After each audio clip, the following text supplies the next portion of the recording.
Tem alguém gritando aí. Gravando, beleza. Poxa, Gente, Gabi, gatilho. hoje vou falar sobre reinos germânicos. Vou falar sobre os povos germânicos e vou falar sobre o reino franco. Spoiler geral da aula. Para isso, hoje, eu vou abordar 2 capítulos com vocês. Tudo bem? Eu vou usar o capítulo... Esse aqui é o 22, ó. Isso aí. 22, que está... Professor, o que você escreveu ali em cima que a câmera tá cortando? Dá pra ver agora? Agora não. Obrigada. Reinos germânicos, tá? Eu vou usar o capítulo 22 da terceira apostila e depois eu vou usar o 24 da quarta apostila. Tudo bem? Isso tudo nessa aula. Na aula de hoje. Porque é tranquilo, né? Assim, são curtos e dá pra fazer Precisa acompanhar pela apostila? um pouco. Eu vou pegar um deixa eu pouco pegar dela com vocês hoje.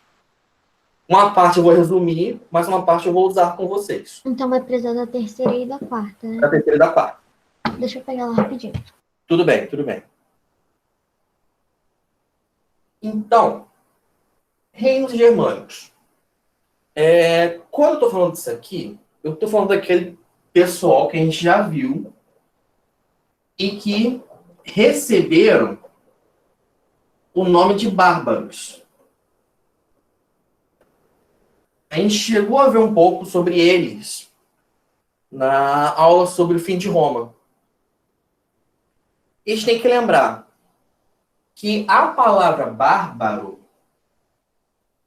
ela, quando ela surge, era só para falar que alguém não era grego, mas depois os romanos chamam de bárbaros vários povos de forma depreciativa. O que é algo depreciativo?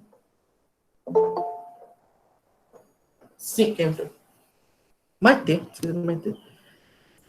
Vamos lá. O que é algo depreciativo? Algo depreciativo é algo que fala mal, algo que diminui.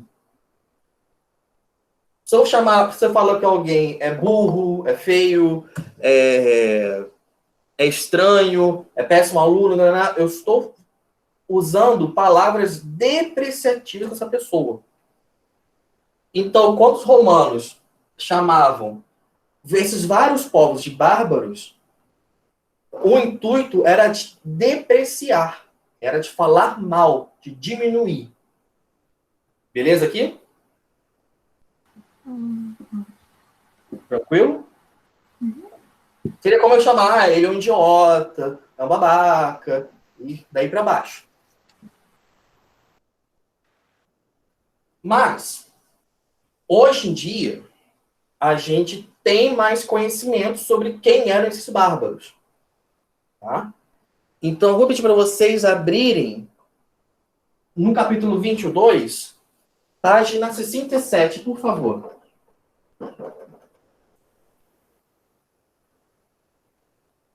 Terceira apostila, página 67.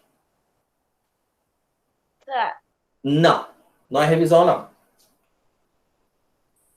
Tem que voltar nesse tópico dos bárbaros. Quem eram os bárbaros?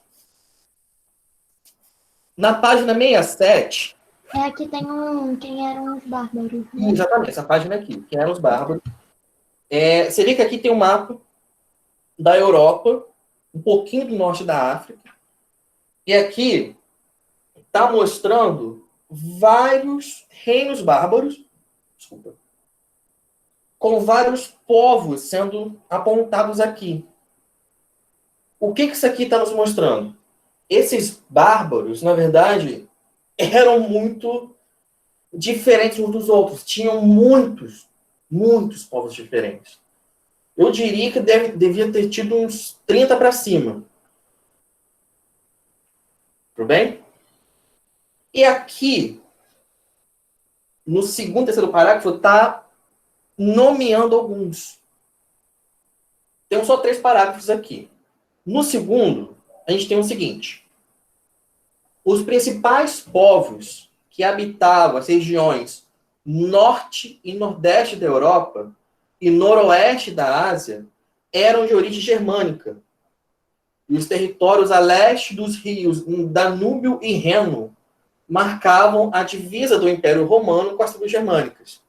Hoje em dia, esses rios estão na região da Alemanha.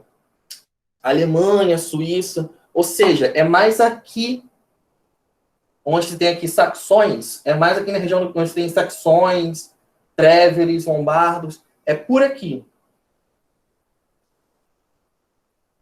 As tribos germânicas. Agora, olha quantos tem. Formados pelos alamanos, ângulos, anglo-saxões, cimbros, francos, frígios, jutos, marcomanos, quados, sicambros, saxões, suevos, turúngios, bastarnas, burgúndios, godos, tervíngios, gretungos, visigodos, ostrogodos, godos, crimeus, gépidas, rúgios, éciros, vândalos, érulos e lombardos. Só esses. Tem quantos aqui? Sei lá, 20. Todos eles... Vândalo não é um xingamento? Oi? Vândalo também não é um xingamento? Por exemplo, sou vândalo. Virou um xingamento, exatamente.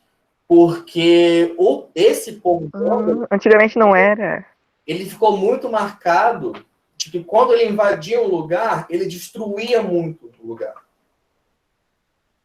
Aí virou uma palavra, né? Virou um xingamento. Nossa, faz sentido. Não, entendi. Entendeu? Mas assim, conta aqui uns 20 povos diferentes, tá?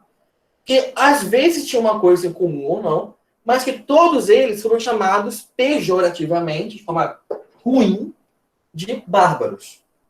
Hoje em dia, a gente chama mais de povos germânicos. Por que germânico? Porque, para Roma, essa região de onde eles vieram, que hoje é a Alemanha, era chamada de Germânia.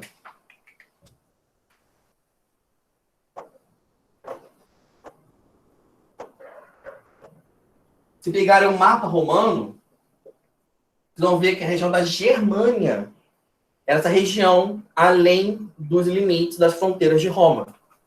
Por isso, povos germânicos que vieram de lá. Tudo bem? Até aqui, beleza? Tranquilo. Mas eles também tinham uns primos, digamos assim. Os eslavos. Além dos germânicos, os eslavos também eram considerados povos bárbaros pelos romanos. As principais tribos eslavas eram formadas por tchecos, eslovacos, moravos, poloneses, silesianos, sórbios, bielorrussos, russos, ucranianos, bosníacos, búlgaros, croatas, macedônios, montenegrinos, sérvios e eslovenos, que habitavam a Europa Oriental e Ásia. Os tártaro-mongóis, povos oriundos do continente asiático, também eram considerados bárbaros pelos romanos. As principais tribos eram formadas por hunos, turcos, búlgaros, húngaros, entre outros.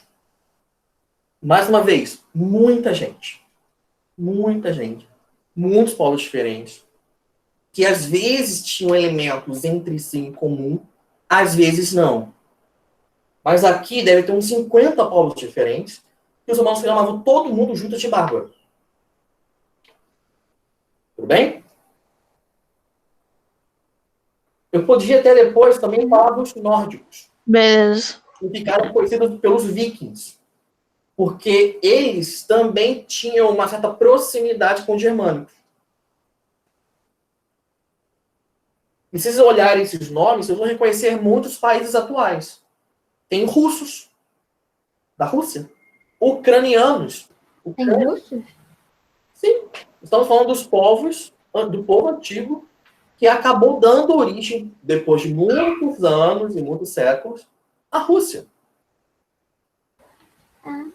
Diversos desses povos aqui, vários desses povos, vão acabar, com o passar dos séculos e milhares de anos, dando origem a países que existem hoje em dia. Ok? Beleza. E como eu falei, São muitos povos, gente. É muito povo mesmo. Cada um deles, eu realmente conheço só alguns, assim, de cabeça. Cada um deles acaba indo para uma região específica, fazendo alguma coisa. Mas, em geral, a gente pode falar de características comuns deles.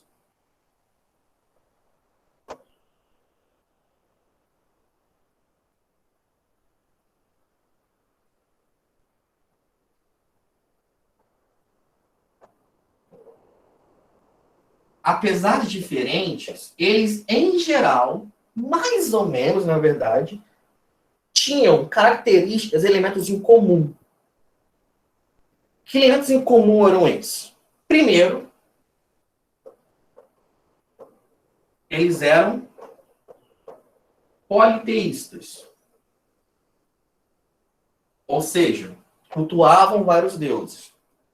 Imagino que vocês conheçam, por exemplo, Odin e Thor, que são deuses vikings, dos povos nórdicos. Esses deuses, Odin, Thor, Freya, Loki, Baldur, e por aí vai, também eram cultuados pelos povos germânicos, mas com nomes diferentes. Por exemplo, para os povos germânicos, Odin se chamava Wotan.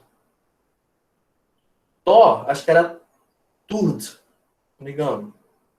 Mas eram esses deuses que a gente conhece hoje como Odin, Thor, Loki, Balder, etc. Segundo ponto.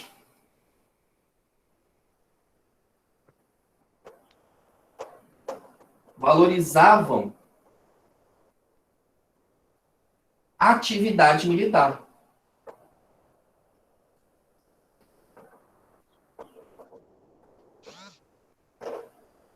Em muitos desses povos, ser um guerreiro era importante e ser um bom guerreiro garantia status. Ou seja, pegar, por exemplo, os saxões, que vão acabar indo para norte da França, Inglaterra e por aí. Nos saxões, a elite dos saxões eram de bons guerreiros, guerreiros valorosos. Que seriam tipo os nobres, entre aspas. O rei, o líder,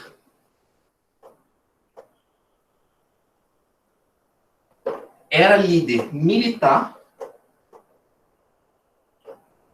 político e muitas vezes religioso.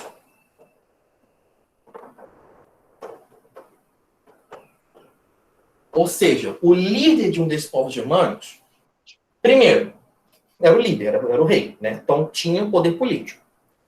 Segundo, em muitos casos, também era o principal sacerdote.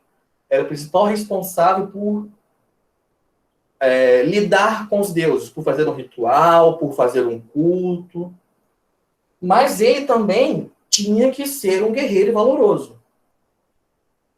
Para a maioria desses povos, o rei tinha que ir lá na frente na batalha, no mínimo. Porque se ele não fosse mais um bom guerreiro, ele podia perder a coroa, ele podia perder o reinado. Um rei tinha que ser um bom guerreiro, ele tinha que comandar seu povo nas lutas. Quarto ponto muito importante também. Metalurgia. Ou nós temos técnica. E ourivesaria.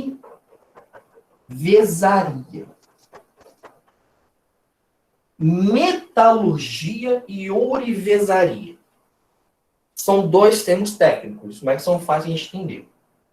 Metalurgia envolve trabalhar com metais. Um ferreiro que faz espada, que faz lança. Metalurgia. Esses povos eram muito bons em metalurgia. Faziam boas armas, boas armaduras quando usavam. A metalurgia era bem desenvolvida. E também a ourivesaria. E quando que eu estou falando de faca, de espada, de lança, Aqui eu estou falando de metais preciosos, estou falando de fazer joia. Estou falando de pegar uma peça de ouro, de prata e fazer um colar bonito. Ourivesaria é você trabalhar com metais preciosos e fazer joias, fazer itens de decoração. Ourivesaria. Ourives, inclusive, é uma profissão que existe hoje que trabalha com ouro. Tá? Profissão de ourives. Então, quando eu digo que esses povos, em geral, além da metalurgia, também eram bons na ourivesaria, quero dizer o quê? Que eles fabricavam boas joias. Eles sabiam trabalhar com metais preciosos, como ouro, prata, diamante, esmeralda e por aí vai. Até aqui, beleza?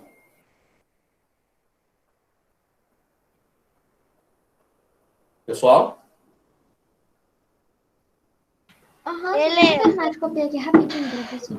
Professor, ourives era uma profissão que trabalhava com ouro e, mais especificamente, é uma profissão. É uma profissão. Trabalha com ouro e, mais especificamente, o que ela trabalha? Ela modela coisas de ouro, ela faz coisas de ouro, Exatamente. armadura, sei Uma lá. pessoa que, ele se especializa, por exemplo, em pegar uma peça de ouro, um ouro bruto, imagina uma pedra de ouro. E dali vai fazer um anel, vai fazer um colar, entendeu? Fazer um brinco. Entendeu, Pedro?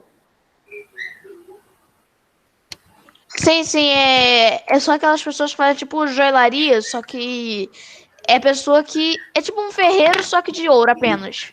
Isso. Boa analogia. Trabalha principalmente com ouro, mas também vai trabalhar com outros metais. Cachorro. Entendeu? Mas o principal é ouro. Ah, não posso me esquecer. Eram povos que tinham muita pecuária Professor, licença, e agricultura também. Alguém morrendo? licença rapidinho quando você acabar de escrever para eu poder tirar um print para eu terminar de copiar. Mica da Doc, pelo amor de Deus. Eu vou dar Ô, pra professor, eu queria tirar um print, só que tá mal desfocado Oi, o Gabriel. bagulho. A letra. A letra? Ô, professor! É. Não dá pra ler direito. Pelo menos vai sair. Oi, Júlia. Tem capacidade de entrar algum passarinho ou algum animal tirar um assim print. dentro do ar-condicionado? Por quê? Sim. Porque tá fazendo muito barulho no meu ar-condicionado e eu moro no segundo andar. Quer dizer, e eu no meu quarto é no segundo andar. Recomendo E eu tô escutando como se fosse uma piada. ver lá dentro, dar uma limpada. Se você, Gabriela. coitado, se fosse a hora que eu tivesse com o microfone ligado, foi aqui em casa. Gabriela, Oi. tá conseguindo? Fala. Consegue ler? Oi? Consegue ler? Dá pra ler, só que tá, tipo, muito bagulho. Eu vou te mandar não. o print no WhatsApp, peraí. Tá, depois eu dou uma olhadinha. Pessoal, Aham. estão entendendo até agora? Tá tranquilo? Sim, tranquilo. Isso, Sim, beleza. eu tô resumindo aqueles 30, 40 povos que a gente viu os nomes, tá? Claro que nisso, alguns vão ser diferentes dos outros. Você vai ter um povo que vai ser mais forte, outro vai ser mais fraco. Um que vai ser mais pacífico, outro vai ser mais guerreiro. Nem todos vão ser iguais. Nem todos vão ser iguais, exatamente, essa é a ideia. Pô, são povos de 40 povos, cara. Se todos fossem iguais, meu Deus. Não tinha como, tá? Mas, em geral, você tem essas características aqui. Essas 5, principalmente. Tudo bem? Alguns vão ter escravos, outros não. Mas vai haver escravidão. Principalmente de pessoas que eles conquistam. Conquistei aquela vila. Capturei alguns para serem escravos. Alguns farão isso. Outros em geral não. Outros em geral serão mais pacíficos. Só agricultores, criadores de gado, principalmente ovelha. Só querem viver em paz. Beleza? Beleza. Ô, professor, eu copiei, tipo, literalmente tudo que você escreveu. Tem problema? Tá ótimo, tá ótimo. Tá ótimo. Pois bem, esses vários povos são um dos fatores que a gente viu para o fim de Roma. Ocorre que, quando eles começam a entrar em contato com Roma, primeiro, os imperadores romanos, o que tentaram fazer? Tentaram transformá-los em súditos e soldados de Roma. Isso que é bem interessante. Eles tentaram controlar esses povos falando o seguinte, beleza, eles podem viver aqui, vocês podem viver na fronteira que vocês mesmos invadiram, mas vocês passarão a ser soldados para mim. Então, isso começa mais ou menos no século, vou botar aqui, a partir do século I depois de Cristo, ou era comum,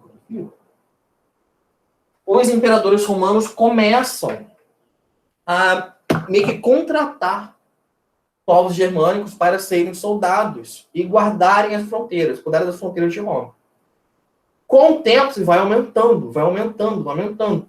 Por quê? Passa a aumentar muito o número de povos que vão entrando em contato com Roma. E com o tempo, isso foi causando uma certa dificuldade para a própria Roma. Porque se de início você tinha um povo germânico, 2, 3, vivendo dentro de Roma, 300 anos depois, você vai ter já uns 20 dentro de Roma. Em regiões diferentes. Então, isso ajudou a esmigalhar, a dissolver o império. Tudo bem? Essa coisa de primeiro contratar, entre aspas, receber e usar como soldados, acabou que fez com que muitos deles passassem a viver dentro do território de Roma, e daqui, quando Roma acaba, já estavam lá. Já estavam lá. Isso aconteceu em várias regiões. Várias regiões. Na atual França, atual Itália, atual Portugal, atual Espanha. Beleza? Sim. Tranquilo. Sim.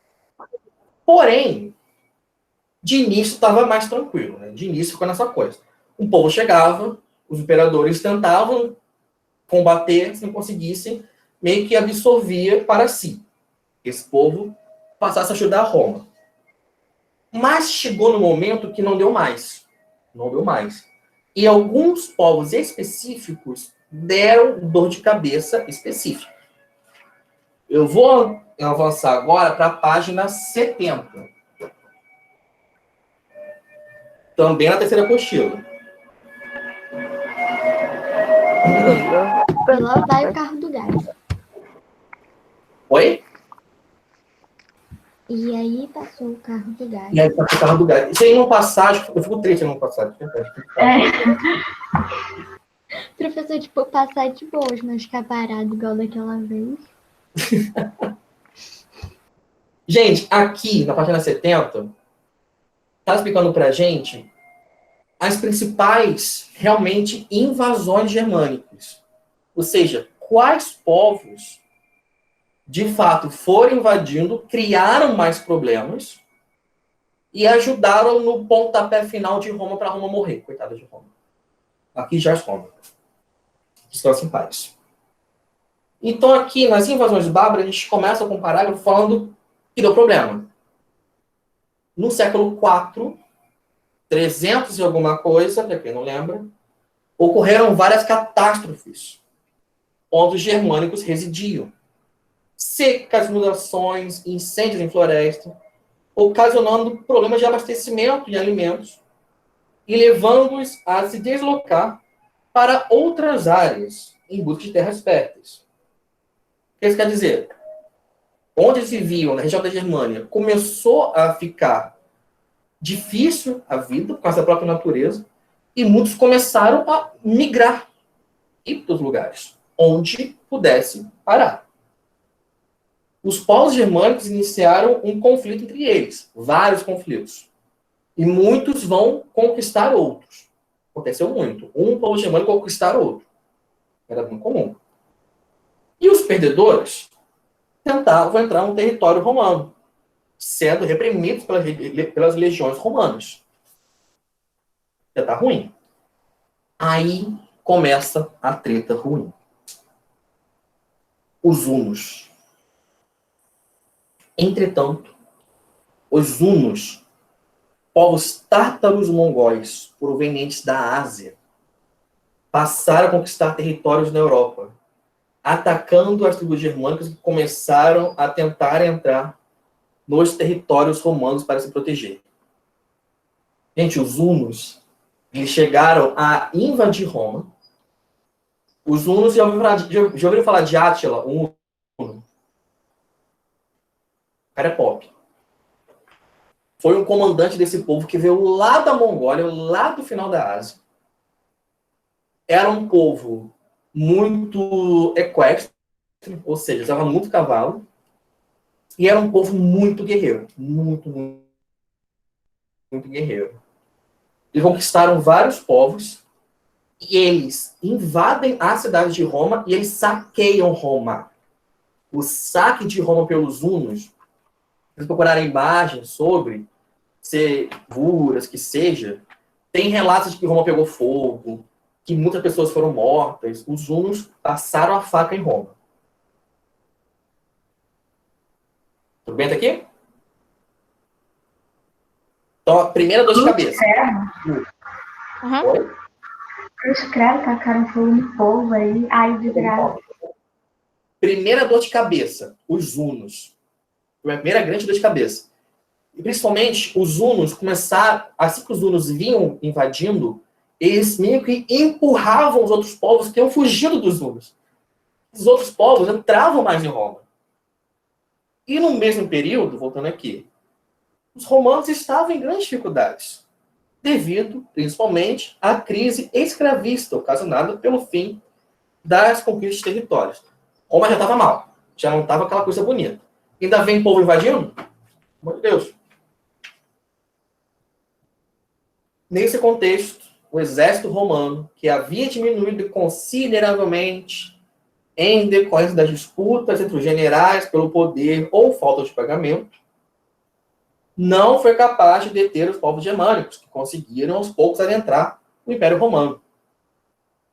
Segunda dor de cabeça agora, os godos. Os godos, um dos vários povos atacados pelos hunos, entraram nos territórios romanos, dividindo-se em dois povos, visigodos e ostrogodos.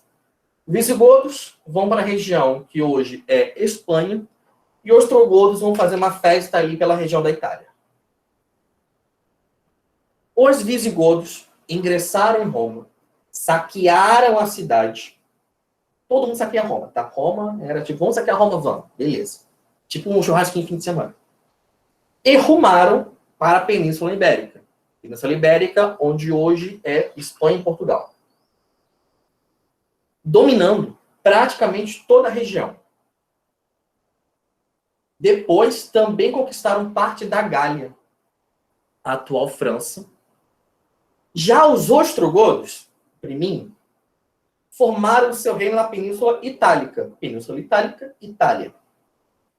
Constituindo um governo próspero, muito bom. Sendo conquistados depois por Justiniano, imperador do Império Romano do Oriente. Isso aí mais pra frente. Agora, os vândalos. Terceira dor de cabeça. Os vândalos, que também eram germânicos, invadiram e tomaram a cidade de Roma pouco tempo depois. Veio o Huno, foi embora. Veio o Godo, foi embora. Veio o Vândalo, foi embora. É festa, gente. Vamos de Roma.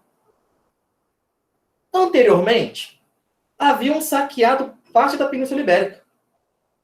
Todo mundo saqueia. Que atualmente pertence à Espanha. E também saquearam, né? Várias províncias romanas na África, norte da África.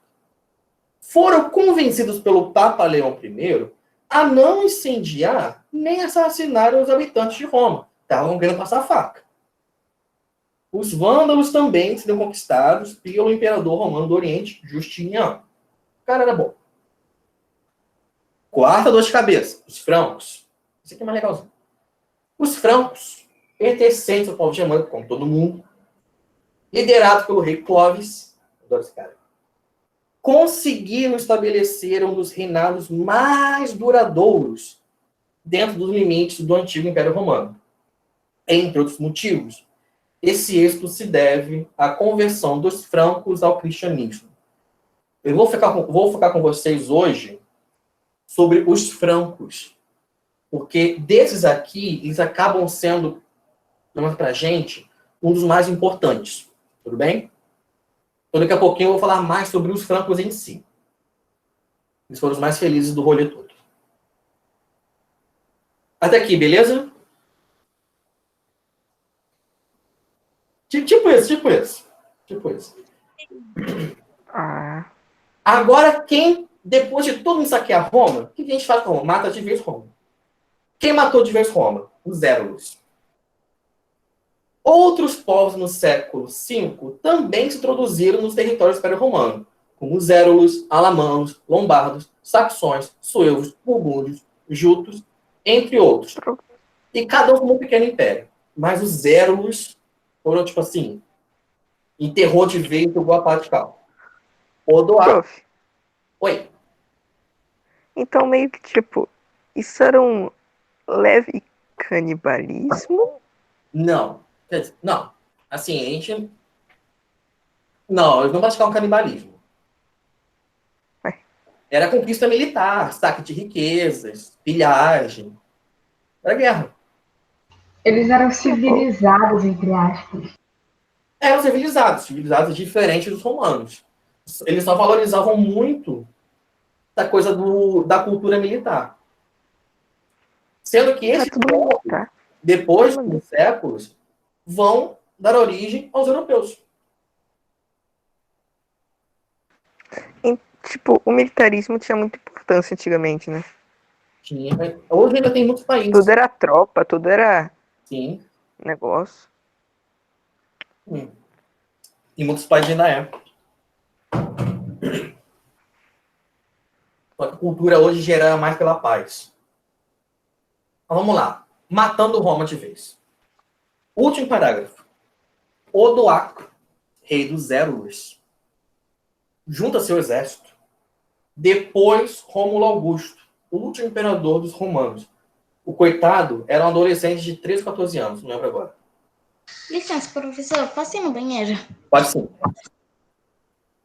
Com as invasões, a cultura romana misturou-se à germânica. E essas se influenciaram novamente, levando à formação de uma sociedade denominada feudal. É possível notar a influência cultural em ambos os lados. Professor, a tua voz e tua imagem travou pra mim. Travou? Pessoal, travei para alguém? Pra mim, não.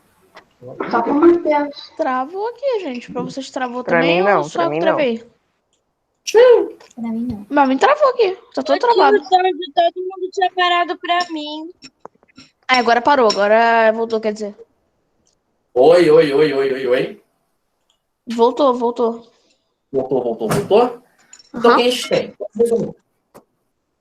O último desses povos a invadir e saquear Roma foram os Érulos. O que eles foram os últimos? Eles expulsaram o último imperador romano. Quando eles expulsam o imperador romano, a gente considera que acabou Roma. É o fim do Império Romano. Pelo menos no Ocidente. E mais importante ainda, quando esse último imperador romano é deposto, a gente considera tradicionalmente que começa um novo período na história, chamado de Idade Média.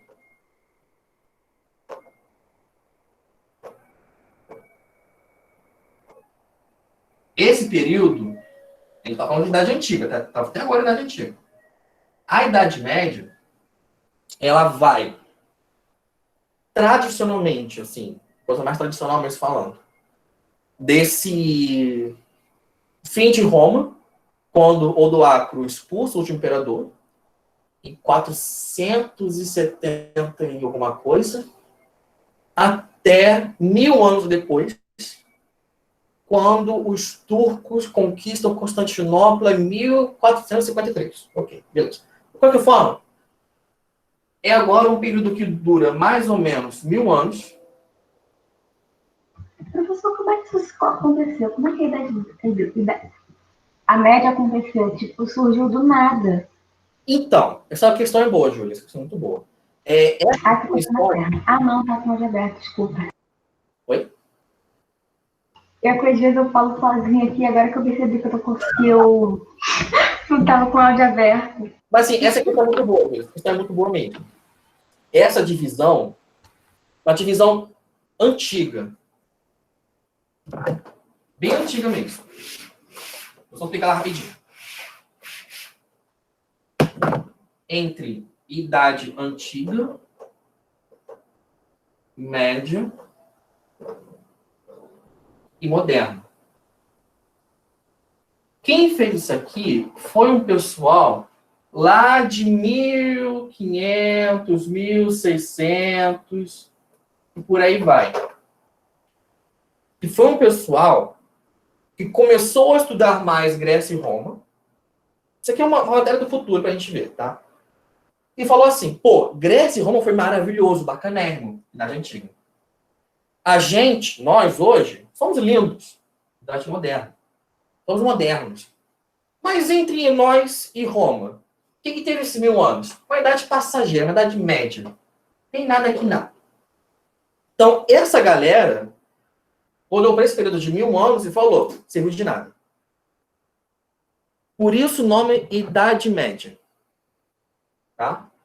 Porque para esse pessoal de 400 anos atrás, foi um tempo passageiro, mediano. A gente ainda segue esse nome. Mas hoje a gente não considera mais como algo assim tão inferior, igual eles consideravam. Beleza, Júlio? Então, tipo, como é que é o nome das eras? Idade Antiga, Média e Moderna. Moderna contemporânea e atual. Aham. A Idade Antiga para a Idade Moderna teve um avanço extremo, tipo, comparando com a contemporânea, porém a Idade Média não teve muitos... Para eles. Uma coisa mediana, não teve muita evolução. Exatamente. A gente vai estudar isso no futuro ainda, tá? Fica tranquilo. Não tem problema não. Isso é tema de uma matéria mais quando a gente chegar lá.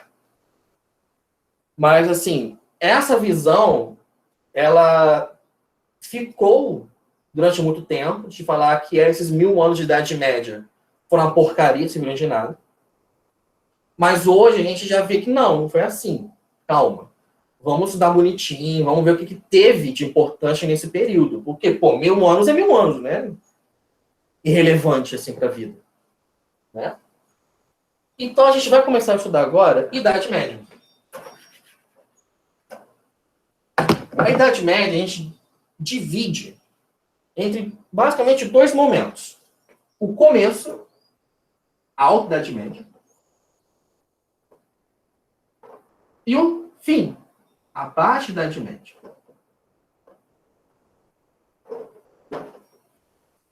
A Alta Idade Média é quando ela começa. E vai meio que formando as coisas. A Baixa Idade Média é que vai tendo uma série de crises e problemas e vai terminando a Idade Média. Tudo bem? Até que alguém se perdeu? Alguém que fala alguma coisa? Não? Tá. Teve a Idade Média, tava a Idade Baixa. Não quer dizer, teve a Idade Média, aí lá ficava o Império Baixo e o Império Alto. Não. Isso aqui é uma divisão que a gente faz. A gente fala assim, pô, quando começou século V, 400 alguma coisa, até século X, a gente chama de Alta Idade Média. Ah, Entendeu? Isso aqui é período histórico. Depois, século X, a partir do século XI,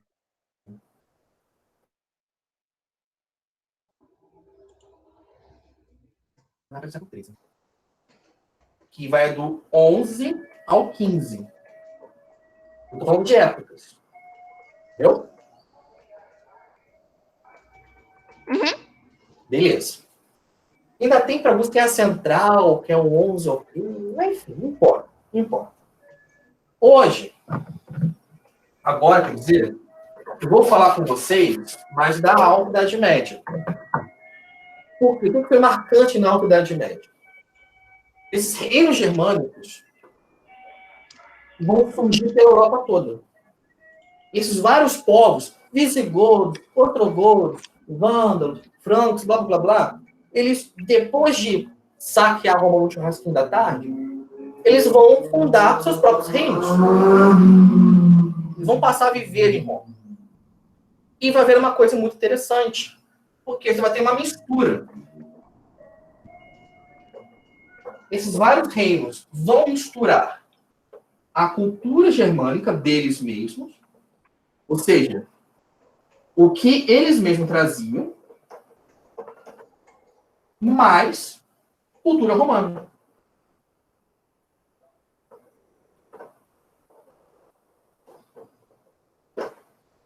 Depois de saquearem Roma, fazerem uma bagunça toda, quando eles passam a morar no lugar, ali já teve romano, ali teve prédios romanos, ali teve toda uma estrutura de Roma. Isso vai se misturar com o que eles vão trazer. Isso em várias regiões, tá? Umas mais, outras menos. Para alguns desses povos mais, para outros menos. Mas essa mistura que vai realmente gerar esses reinos germânicos marca esse período da Alta Idade Média. Pô, assim, bem, principal característica, mistura de romanos com germânicos. Ok?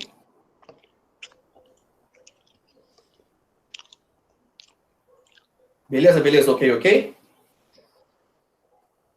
Beleza. E assim, Beleza, tio? tranquilo, Continua. tipo, alguém quer tomar uma coisa? E assim, dá para falar de vários desses reinos. Mas só vou perguntar assim, eu quero saber. Como é a cultura germânica? Eu falei agora há pouco, ela é bastante, de alguma geral, militarista, politeísta. O rei era também comandante militar e político. Valorizava Ditadura? muito. Oi? Ditadura? Monarquia. Era ditadura? Monarquia. Não chega a ser. Não. Na verdade, depende muito. Depende muito. Depende muito. Para alguns era mais rei absoluto, para outros nem tanto. Isso variava. Oi. Há algum país que ainda há ditadura? Algo mais o quê? Desculpa. Há algum país que ainda há Ah, ditadura? sim. Tem países pela África, pela Ásia.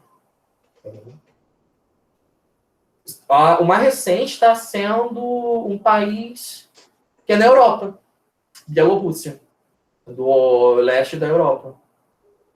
Eles estão com A Rússia? Bielorrússia, Olha. é outro país. Eles estão com uma ditadura há 20 anos, Nossa, por aí, não é? que isso? E esse ano começou a chamar atenção porque eles estão tentando tirar o cara do poder para fazer eleição. E o cara não quer sair do poder.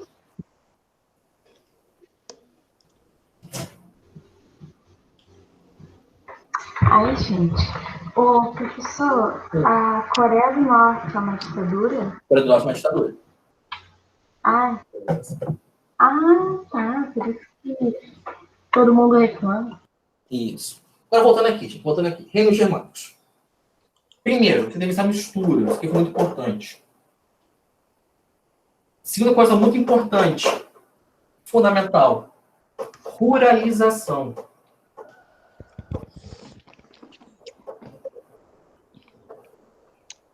Durante a Idade Média, na Europa, a gente pode dizer isso. não teve cidade. Não existiram cidades. Estou exagerando? Tudo bem, estou exagerando. Mas, de forma geral, as cidades que continuaram a existir eram muito pequenas e de pouca importância. Durante esse período, a população era rural, vivia no campo. Daí a gente fala de um processo de ruralização. Por quê? Porque à medida que Roma foi se dissolvendo, foi terminando, as pessoas cada vez mais foram morar no campo, procurando proteção de algum nobre militar que pudesse protegê-las. Então, com o passar dos séculos, as cidades se esvaziaram, ficaram pequenas, bem irrelevantes mesmo, e a maioria da população morava em pequenas vilas pelo campo. Tá? Daí teve a ruralização. Depois da Idade Média, inclusive, spoiler, a gente tem um processo que as cidades voltam a crescer. A gente chama de renascimento urbano. Mas durante a Alta Idade Média, com a ruralização, cai a vida urbana e cai o comércio. O comércio quase deixa de existir. As pessoas ficaram mais centradas em viver onde estavam vivendo e é isso aí. Tudo bem? Isso aqui é um ponto muito importante. Ruralização. É engraçado comparar com o meu árabe. Posso seguir? Estou seguindo. Então, beleza. E nessa ruralização e tudo mais, os povos germânicos fundaram vários reinos, como eu comentei agora há pouco. Dentre eles, vou beber uma aguinha aqui.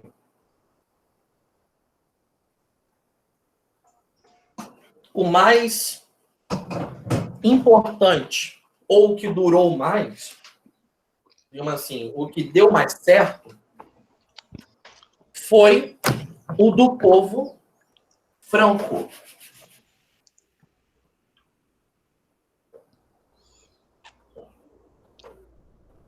O povo franco, o povo germânico, fundou um reino na região romana da Gália, que, de certa forma, está aí até hoje.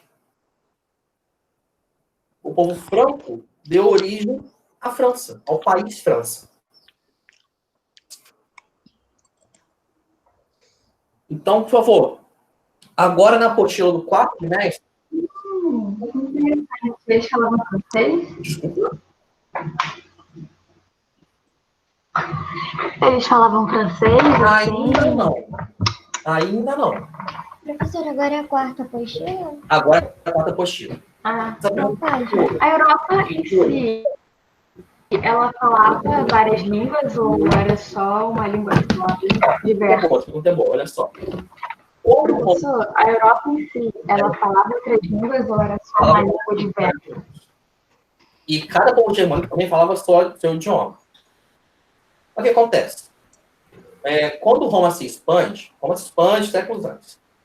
Roma espalha o latim. Latim que já vai se juntar com os idiomas que os povos falavam antes de Roma. Isso vai se misturando com o passar dos séculos.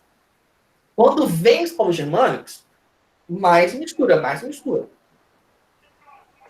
Então, o francês é uma grande mistura de muita coisa, dentre elas, o latim de Roma e a língua do povo franco. Mas é por causa do povo franco que a língua se chama francês. Tudo bem, Júlia, tudo bem. 30 ovos, gente, extra frango, por apenas R$10. Lá no... Mano, 30 ovos, velho. Não é isso? É o quê? Ontem passou um cara rimando aqui vendendo 30 ovos, vai falar, é 30 ovos, galinha chorou, com um bagulho de forró assim, tá ligado? Nossa, mano.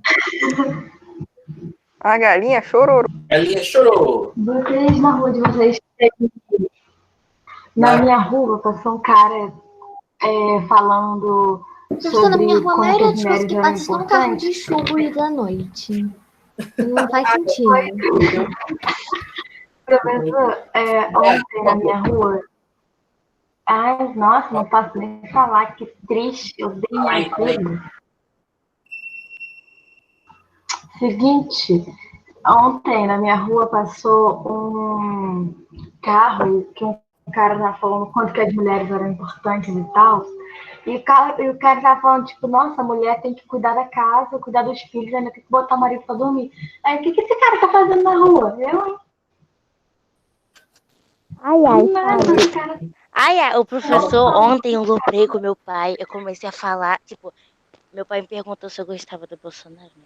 Aí eu falei, eu não gosto do Bolsonaro, não. Aí meu pai ficou falando assim, então você gosta do Lula? Eu falei, pai, calma aí, você já tá confundindo tudo. Eu só falei que eu não gosto do Bolsonaro, não tô falando que eu apoio nada, não. Eu só não gosto do Bolsonaro. Eu expliquei que ele é preconceituoso, que ele é homofóbico, ele é tudo de ruim. Aí até minha mãe entendeu tudo, ela ficou assim, ó. Essa é a minha filha. O jeito que a Larissa fala é o A mesmo. minha filha que não gosta, né? Galera, voltando aqui, para eu terminar isso aqui, que agora é tranquilinho. Como eu falei, vou focar no reino franco. Por quê? O povo franco, quando chega na região da Gália, funda um reino que, basicamente, foi o único que durou. E que hoje é a França. É por isso o nome França. Vem de francos. Inclusive, caso um dia vocês resolvam estudar alemão, o nome França, em alemão, é Reino dos Francos. É o quê? França, a palavra França, em alemão, é Frankreich, Reino dos Francos. Eles não mudaram, continuam chamando de Reino dos Francos. Por quê? Por causa do povo franco, que 1500 anos atrás fundou um reino. Entendeu? Uhum. Beleza. Então, agora, a apostila do quarto bimestre, página 10. Professor, você tem essa apostila? Você percebeu que ela é muito fina Ela é em muito comparação às outras? Ela é muito fina, ela é menor. Já está terminando. Quer uma matéria? Eu posso passar uma matéria para você, não tem problema não. Não, tá bom, professor. Tá bom? Beleza, então. Tá, eu só fiz um comentário mesmo. Então, se quiser, pode fumar, não tem problema não. Não. Passar um trabalho especial, não tem problema não. Tio, que isso? Gente, eu adoro. Não, tio, isso é maldade já, tá arrumando com o nosso coração. Que isso? Vamos lá. Então, esse reino, então, pronto, ele teve duas dinastias que se tornaram famosas. Lembrando que dinastia é basicamente uma família de reis. Ele começa, o Reino Franco, pela dinastia Merovingia.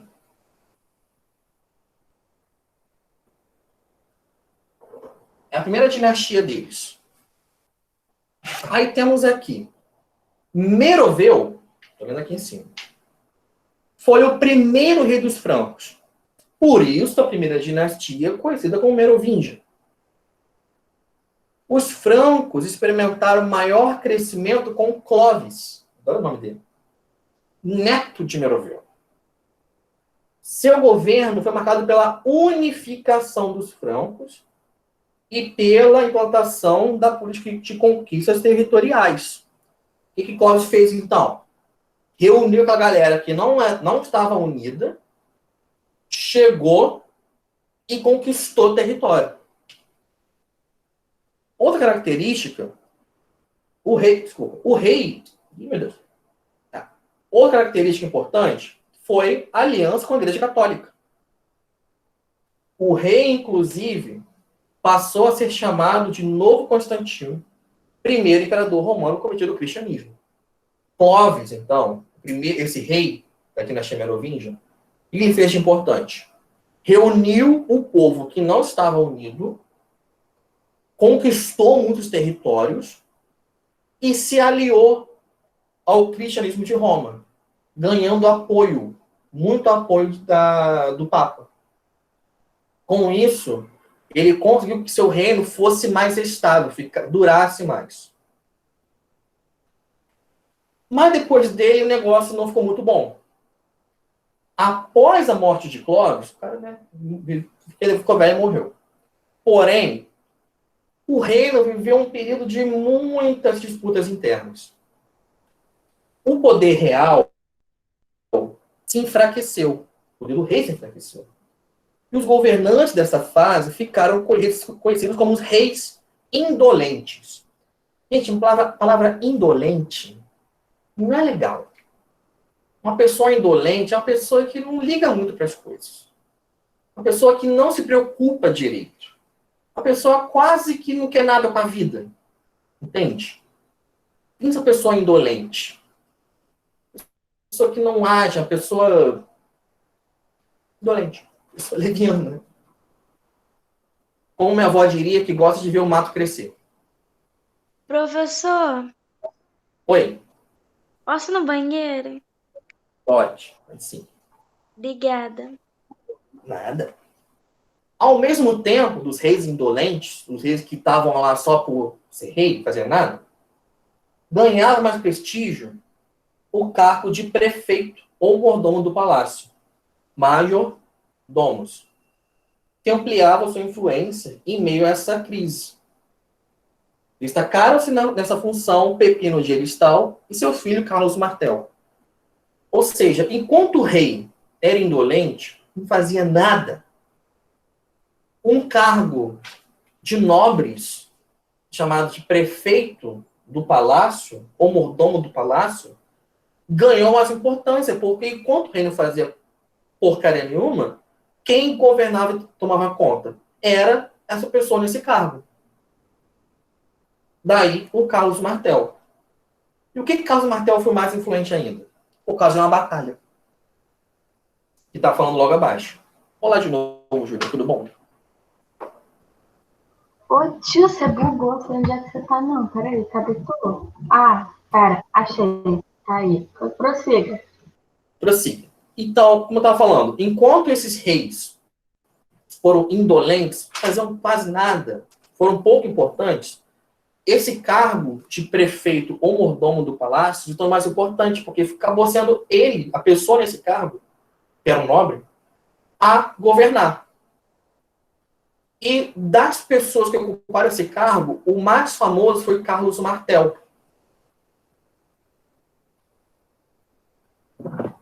Por quê?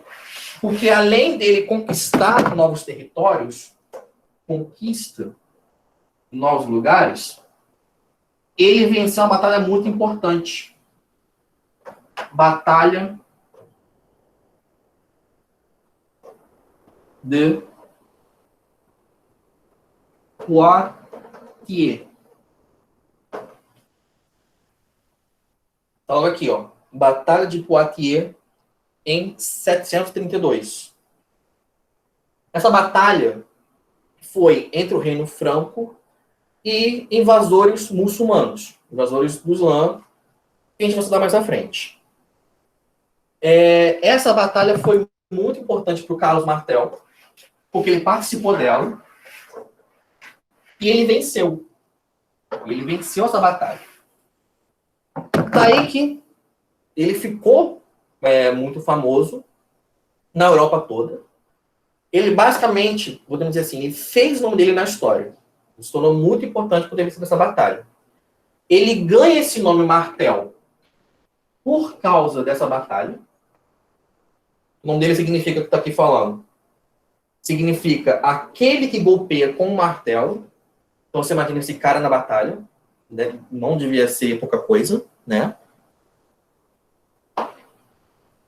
E assim, essa batalha, para os franceses, é considerada como um dos grandes momentos da história da França.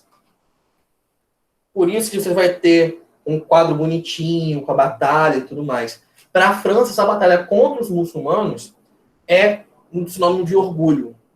Batalha de Carlos Martel. Tudo bem?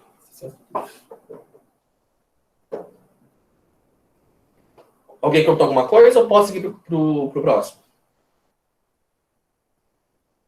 Não tá nada. Beleza. Pode ir pro próximo. Teve um cara que chamava Martel, que ele foi um imperador top demais, e aí ele ficou famoso por ser um imperador top demais, e aí alguma coisa da França, né?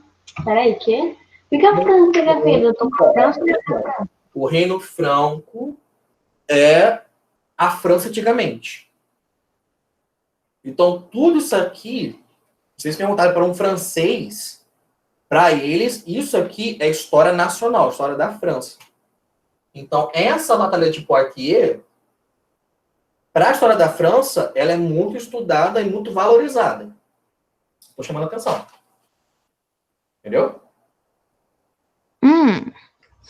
Ele batalhava com um martelo. Lutava com o martelo. Martelo de guerra. Isso é uma arma. Martelo de guerra. Ah, tá, gigantona. Aquelas martelinhos de Não, ela- coisa a prego, não. Não, pô, isso daí... Não, aí o cara vai ser um psicopata de filme americano. Não, é martelo de guerra. Como é que é esse martelo de guerra? É tipo um coisa gigante? Tipo uma barretona? Joga no Google, martelo de guerra. Google Imagens. Tem boas imagens de martelo Vamos de ver. guerra. Martelo de guerra. Ah, é tipo aqueles machados, né? É, só que é um martelo, não é um machado. Você... Martelo, tô não, vendo. machado. Parece uma Tem um foice, né? machado de canto. O quê? Parece tipo uma foice com... Nossa, que da Não, hora. Oi, Júlia? não é aqueles negócios lá, como é que é o nome? Tô vendo. Pensa no martelo. É tipo um marretão. É um marretão. Pensa no martelo. Grande. Grande. Ao ponto que você tem que pegar com as duas mãos. Todo martelo tá. Não, martelo que É não pega com as duas mãos. grande, uma marreta. Só que isso era uma arma de guerra. As pessoas pegavam esse martelo e iam lutar com o martelo. Nossa, machuca.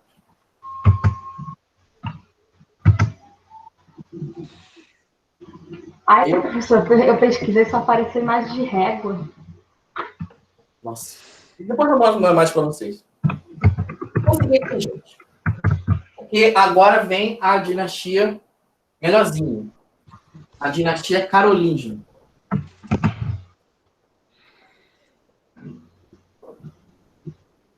Carolíngia.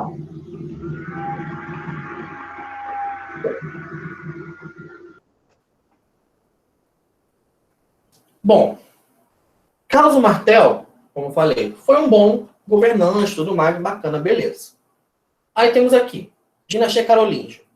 As conquistas de Carlos Martel garantiram a seu filho, eu adoro esse nome, Pepino o Breve, poder suficiente para assumir o trono, iniciando a dinastia carolíngia em 751. Ou seja, o Carlos Martel não era rei, mas foi tão importante que o filho dele virou rei. O cara era brabo, né? Era brabo. Pepino reunificou povos territórios francos, consolidou a aliança com a Igreja Católica e centralizou o poder. Ou seja, ele manda. Na sucessão de monarca, o reino foi dividido entre seus dois filhos, Carlos e Carlomano. Carlomano morreu 3 anos depois. E Carlos assumiu o poder na França. Agora é o pote. O Carlos Martel foi famosinho, o neto dele não se compara. Carlos Magno. Carlos Magno foi um rei. O nome Magno é sempre grande. Eu posso chamá-lo de Carlos o Grande, igual Alexandre. Foi um dos mais famosos e mais poderosos reis da Idade Média. O reino dele foi bastante forte. Carlos Magno foi coroado imperador durante a missa de Natal na cidade de Roma, pelo Papa Leão III. Ou seja, o cara é coroado imperador pelo próprio Papa durante a missa de Natal. Entende o negócio? Entende a simbologia da coisa? Ele foi coroado no ano de 800. Redondinho, fechadinho. O próprio Papa coroou o cara durante a missa de Natal. O Papa disse na ocasião: Viva Carlos Augusto, coroado por Deus, imperador romano, árbitro da paz, lindo, maravilhoso. Oh, meu Deus do céu. A intenção do Papa era fortalecer o poder no Ocidente diante do Império Bizantino. Ou seja, o Papa não fez isso porque admirava Carlos Magno. Mas Carlos já era um governante poderoso e o Papa, ao coroá-lo imperador, garantiu que Carlos Magno e o Reino Franco apoiassem a Igreja Católica contra seus inimigos. Foi uma aliança. Tá? Mas quando o Papa coroou o cara no meio do negócio de Natal, Carlos Magno recebe tanto apoio, gente, que ficou, tipo, imbatível. Carlos Magno, então, ele funda o Império Carolíngio. Com Carlos Magno, o Reino Franco se torna um império. Tudo bem até aqui?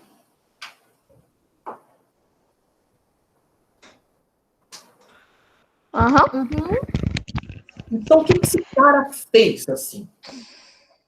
Primeiro que ele, como imperador, ele expandiu muito o território, expandiu demais o território, e controlou bem. Ele começou a fazer uma coisa que ficou conhecida como Renascimento Carolíngio.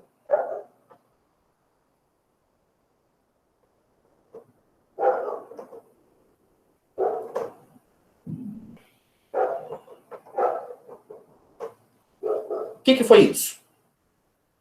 O Renascimento Carolíngio, ele basicamente procurou resgatar muito do que existia ainda de cultura romana e dar uma incentivada, dar uma alimentada, dar uma revitalização cultural na coisa.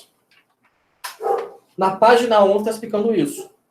Durante seu reinado, Carlos Magno organizou leis, criou moedas e criou um cargo de Miss Dominique, enviados do Senhor. Normalmente ocupavam o passo por parentes, mas que andavam por aí para ajudar a organizar, para ajudar o rei.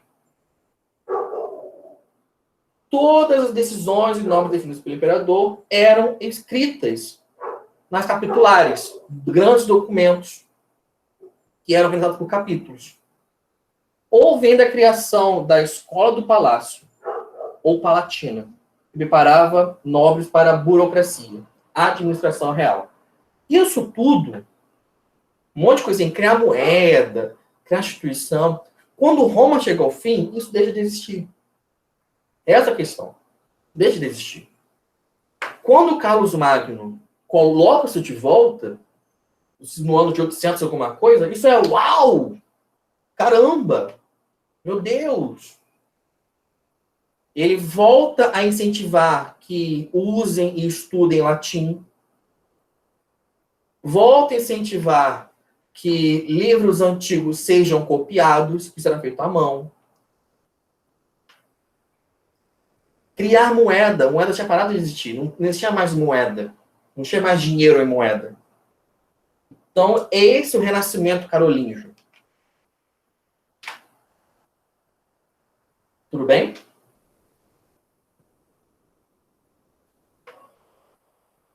Alguém se perdeu no Renascimento Carolíngio? Assim, Renascimento Carolíngio.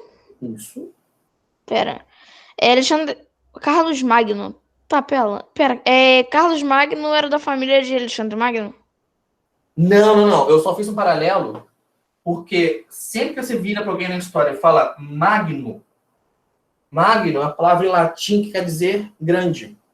Isso é um título, um apelido. Ah, isso é Magno. Isso. Magno quer dizer grande. em latim. Daí que uma pessoa na história percebendo tipo, o apelido de Magno, o cara tem que ser, né? Tipo, bam, bam, bam. Não é qualquer um. Então só tem Alexandre, Carlos e só. Só tem os dois. Só tem os dois, verdade. Não tem mais um. Não, só tem isso. De Magno, que eu lembro agora. Entendeu? Não é parente. Mas foi um grande imperador que fez muita coisa. O que ele fez? Relacionamento carolíngio, que envolveu cultura, língua, literatura, livros e administração. Colocou ordem na coisa. Coisas que, para a época dele, foram muito influentes. Tudo bem? Ok. Ok? Ok. Peraí, fiquei sem ar aqui. Do nada, não sei porquê. Calma, calma. Você morreu, você morreu. Oi? Morreu. Aqui, Júlio. Eu pensei que ia morrer mesmo, que eu fiquei com ar aqui, sem ar aqui do nada. Ficou sem Você ar. morreu, cara. Do nada. Ninguém morreu ainda, não. Calma. Não, morri não, morri não. Ai, que pena. Prossiga. Gente, A internet tá muito assim, da hora. Deus. Tá muito da voltando aqui rapidinho. O Carlos Magno foi muito importante por isso, pelo renascimento, pelo fazer voltar a cultura e a administração, que estava um pouco bagunçado. Ele também fez uma coisa interessante, que ele dividiu o território do império dele. E com isso ele criou muitos títulos de nobres. Ele pegou o território, vamos dizer assim, e dividiu em várias partes. Algumas foram chamadas de ducados, outras de condados e algumas de marcas. Daí vem os títulos. Cada região que ele criou era uma questão administrativa diferente. Tudo bem? Aqui, ó. Os ducados eram territórios mais autônomos. As marcas eram para chefes militares. E o condado eram mais diretos ao imperador. Mas o que isso foi de importante? Quando ele cria isso, ele cria 3 títulos da nobreza europeia que são antigos hoje. As marcas vão dar origem aos marqueses. Ducado ao duque. E o condado ao conde. Esses 3 títulos da nobreza europeia, que hoje fazem parte da história europeia e hoje ainda existem, surge com Carlos Magno, para ele tentar organizar o território e a administração do território do império que estava grande. Marcas, ducados e condados. Beleza?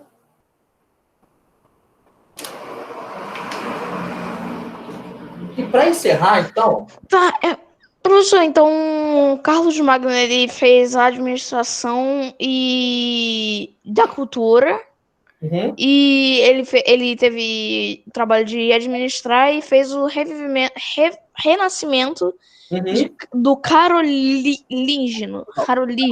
É a dinastia dele. Isso aqui é o nome que ele fez. Renascimento carolíngio. E o que se tratava da Carolíngia? Porque, assim, o nome carolíngio é por causa dele. É? O nome, assim, explicando agora. O nome Carlos, vem do latim Carolus, que é uma pessoa muito religiosa. Carolus era o nome dele em latim. Carlos é o nome em português. O nome original dele era Carolus Magnus. Daí, carolíngio. Renascimento carolíngio, por causa dele. Entendeu? Uhum. Por isso, carolíngio. Porque o cara foi tão bom que ele fundou uma dinastia.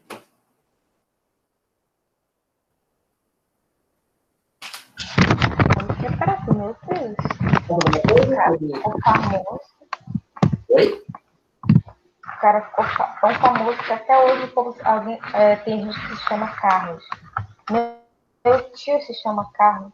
Sim, sim. E assim,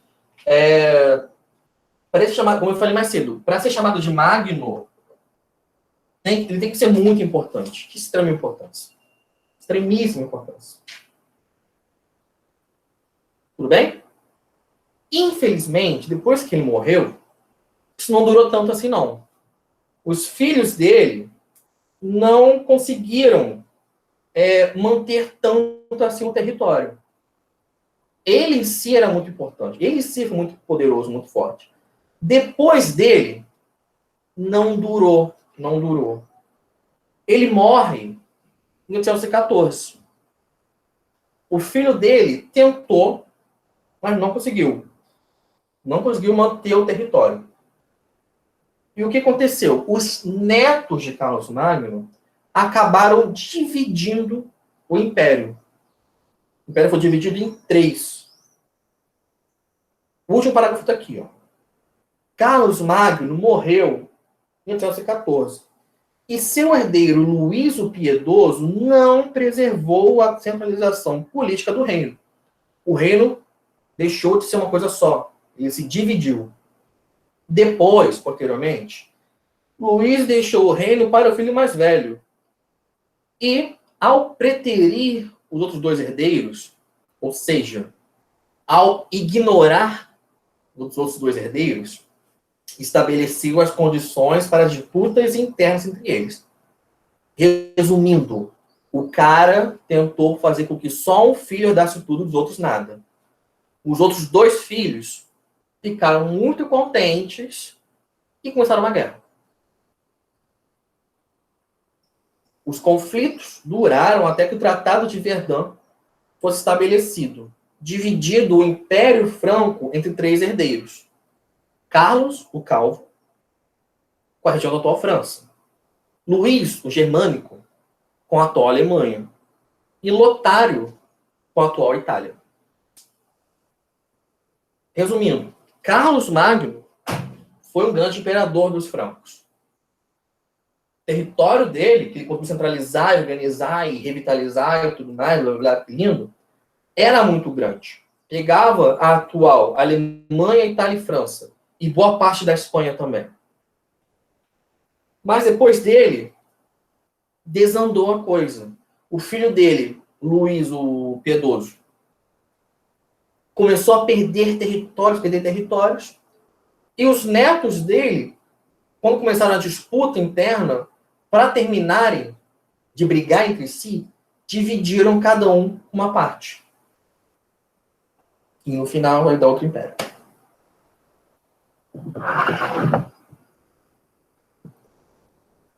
Vou parar de gravar.